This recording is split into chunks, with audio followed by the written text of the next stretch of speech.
عبداللہ بن عباس فرماتے ہیں ہم نے سونے سے عرض کی آقا جی اپنا تعارف پیش کیجئے، آپ خود اپنا تعارف پیش کیجئے۔ آپ نے کہا منبر پہ جلوہ فروز ہوا، میرے نبی نے صحابہ کو مخاطب کر کے فرمایا من انا، او میرے غلاموں بتاؤ میں کون ہوں؟ میلاد والا نبی اب اپنا میلاد خود بیان کر رہا ہے، اپنی شان خود بتا رہا ہے۔ ہر صحابی نے ہاتھ جوڑ کے عرض کی انا رسول اللہ، آخرت کے رسول ہے، آخرت کے آخری نبی ہے۔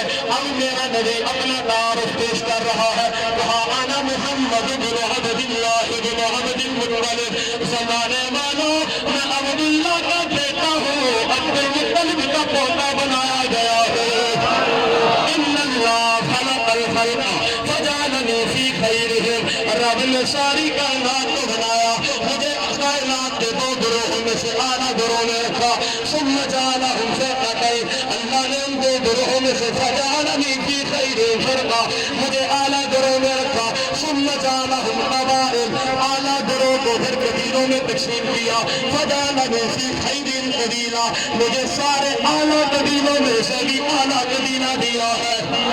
ثم جعلہم بیوتا، اس اعلیٰ قبیلے کو پھر رب سونے نے گھر میں تقسیم کیا۔ فجعلنی فی خیرہم بیتا، مجھے ان سارے اعلیٰ گھروں میں سے بھی اعلیٰ گھر عطا کیا گیا ہے۔ میرا نبی اب سینے پہ ہاتھ مار کے بتا رہا ہے فَأَنَا خَيْرُهُمْ بَيْتًا وَحَسَبًا وَنَسَبًا،